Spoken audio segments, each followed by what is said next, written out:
constant U-turns, this is not just a Westminster bubble story. Britain is not being governed. And this is having an impact on the lives and the livelihoods of people across the country. Britain is getting poorer, and Britain is getting weaker because of Keir Starmer's bad judgment. It cannot go on.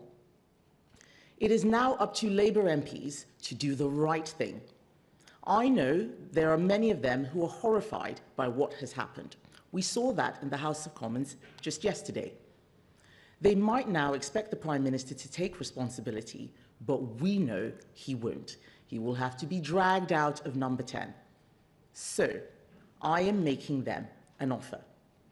If they want the change they know the country needs, come and speak to my whips, and let's talk seriously about a vote of no confidence to force the moment.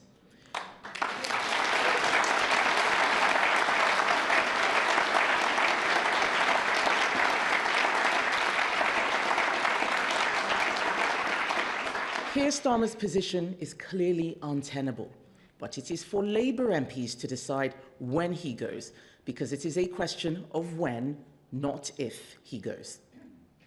Just now, Keir Starmer has given a speech supposedly about local funding and integration, no doubt another mission or pledge or milestone that was made up by an aide yesterday afternoon, yet another relaunch that in a week's time no one will remember. And he apologised for believing Mandelson's lies. That's not good enough. What he should apologise for is ignoring security advice and vetting that showed him Mandelson should never have been appointed in the first place.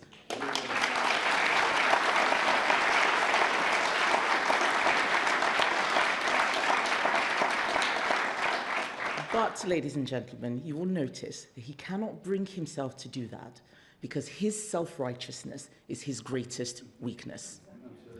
And what else have the British public got on offer?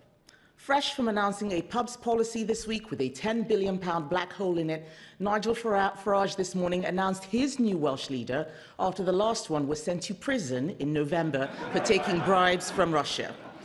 We all know a reform government would just be more of the same. More incompetence, more dodgy appointments, more drama, when what this country needs is some serious government. There is only one party in Britain today that is actually serious. Only one that is doing the deep thinking and the hard work to fix our country's problems and is ready to deliver the second we come into office. That is my Conservative Party.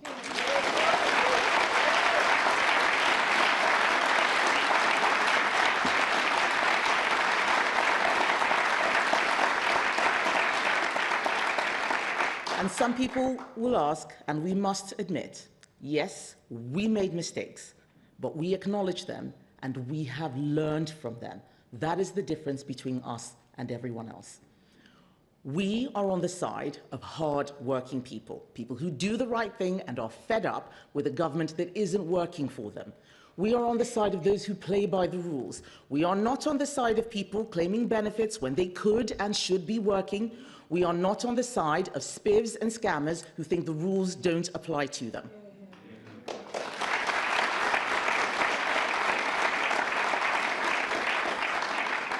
Britain is not being governed. We need to show that we can do better, that a government with a plan can fix the things going wrong in our country. That is our alternative. Our strong borders plan, our cheap power plan, our £47 billion savings plan, our plan to abolish stamp duty, our plan to fix the high street, our plan to get Britain working again. That is what we believe in. That is the change that we will deliver. Thank you, ladies and gentlemen.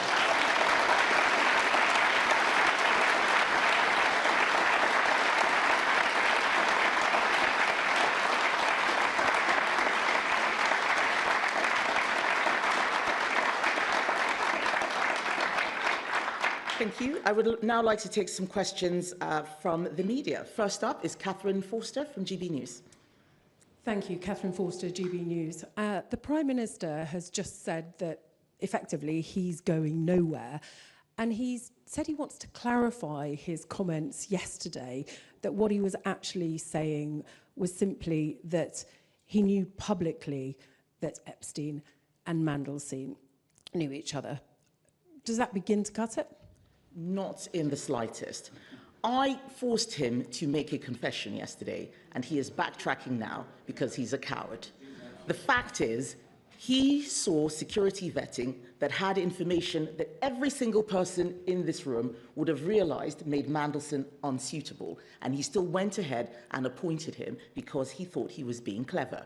We all saw that press conference where they were calling him, oh, our Peter, to us he's just Peter. They thought they could get away with it, and now it's all come out. So no, I'm afraid it doesn't cut it. I think what he said this morning was actually shameful. He should be apologizing for ignoring the security advice rather than apologizing for believing Mandelson.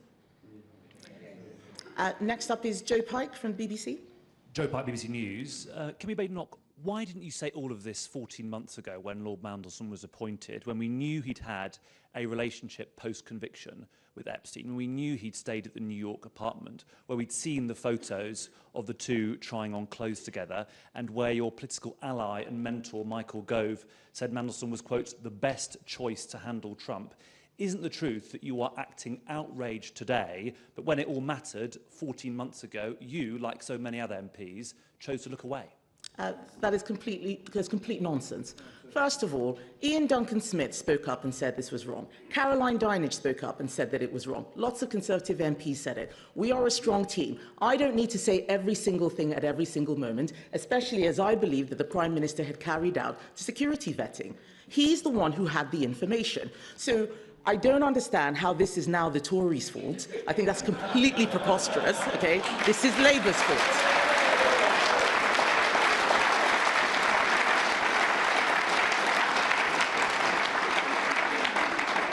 Rob Powell from Sky News. Hi, thank you, Rob Powell, Sky News. Are you saying then you want a general election now, if you were talking about a vote of no confidence? And if there was to be one, how do you think you'd do? Britain is not being governed. That is what this speech is about. We need a better government. Labour was voted in with a huge majority. They have a majority of about 160. They can't get anything done. Something is wrong. And yes, while we're all reading the tittle-tattle of who said what in the Epstein files, our country is going backwards. That is what worries me.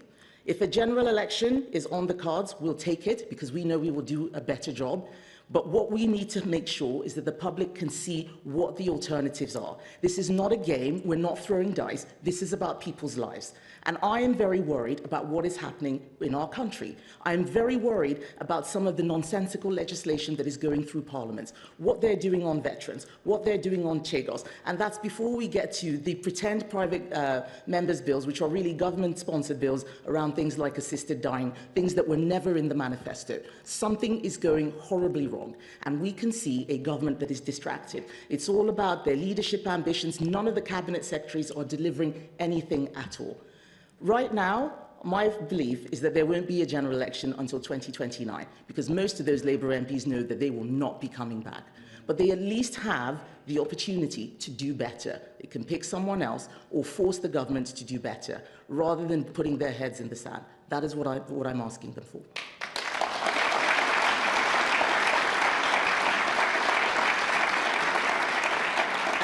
Next is Harry Horton, ITV. Thank you, Harry Horton, ITV News. I've spoken to lots of Labour MPs over the last few days, and some of your own MPs as well, and many of them are worried that actually this scandal, and ones we've seen under your party previously, actually undermine trust and faith in all politicians. And is that something you're worried about? It is something that I'm worried about. As I said, we made mistakes, but we acknowledged them, we learned from them, and as people will remember, we tried to fix them.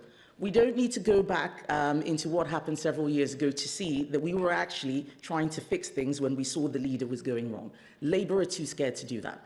And yet they can't even do basic things like make modest changes in the welfare budget. They can't get any legislation through. We're spending most of our time having general debates and going nowhere. Something is seriously wrong. Britain is not being governed. And that is what we need to think about. How do we get ourselves into a better place? Aggie Champ from LBC. Aggie Chambray, LBC News. Ms Badenoch, do you worry that this scandal and the potential end of this administration could hasten or make more likely a Reform UK government? Reform UK is more of the same. They're the ones who actually have a former leader in prison right now.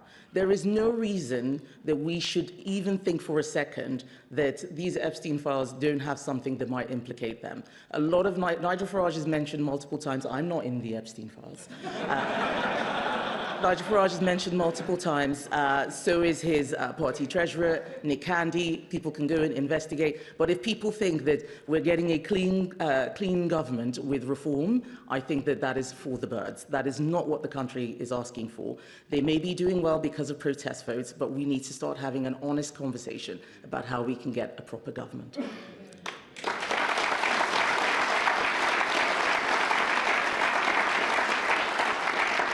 Helen William? PA? No? Okay. Tim Stanley, Daily Tea. Thank you. Good morning. Oh, I have to stand. No, I don't have to stand up. Do I have to stand up? Okay, fine. I'm going to stand up for the camera. And now I've knocked my coffee over. No, don't worry about that. That's fine. Good morning. You've invited Labour MPs to kick out Keir Starmer and, quote, do better. Well, if they did do that, it's very likely they would replace him with Angela Rayner. Speaks for itself. What do you think of Angela Rayner? Do you really think she would make for a, quote, better government? And is there a risk that in defenestrating the Labour moderates, you're actually inviting a proper socialist to take over Britain? So I think that is an excellent question. I'm not worried about Angela Rayner. I think that I can deal with Angela Rayner. The real...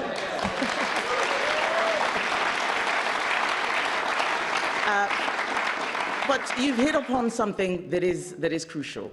It doesn't matter who they change leader to, it's still going to be a Labour person.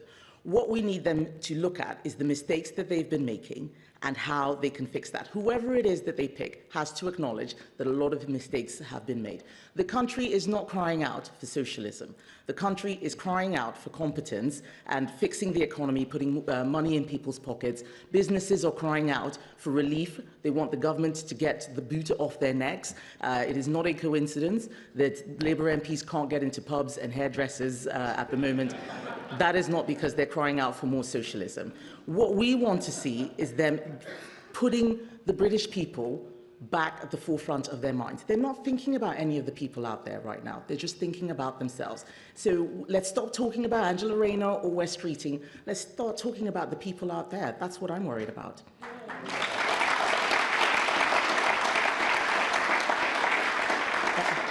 Lucy Fisher, FT. Ms Badenoch, the Conservatives have raised concerns about the links between Peter Mandelson and the US technology firm Palantir, which has gone on to win UK public sector contracts. Is there a wider problem here with political appointments for key ambassadorial roles if they go to people with complex business and corporate interests?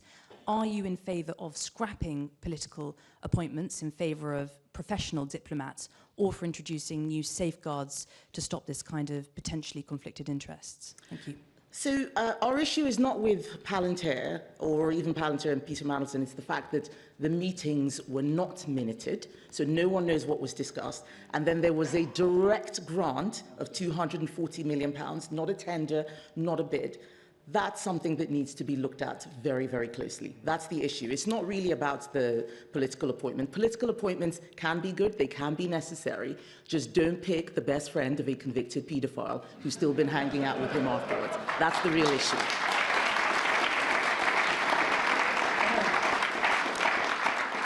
Max Kendix, The Times. Thank you. You say you know you're not in the files, but there is an email in the files suggesting that David Cameron's top aides tried to set up a meeting between him as Prime Minister with Jeffrey Epstein and Woody Allen in Paris. That meeting never ended up happening, but are you absolutely confident there are no connections between senior Conservatives and Jeffrey Epstein? I'm a senior Conservative. I have a great shadow cabinet. A meeting that never happened, which somebody asked for, I don't think is particularly interesting or relevant. There are lots of people's names in those files. My name isn't in them. Neither is anyone in my shadow cabinet, as far as I'm aware. I think that I don't think, James, are you in the files? No. No. Okay. I think we're good. I think we're good.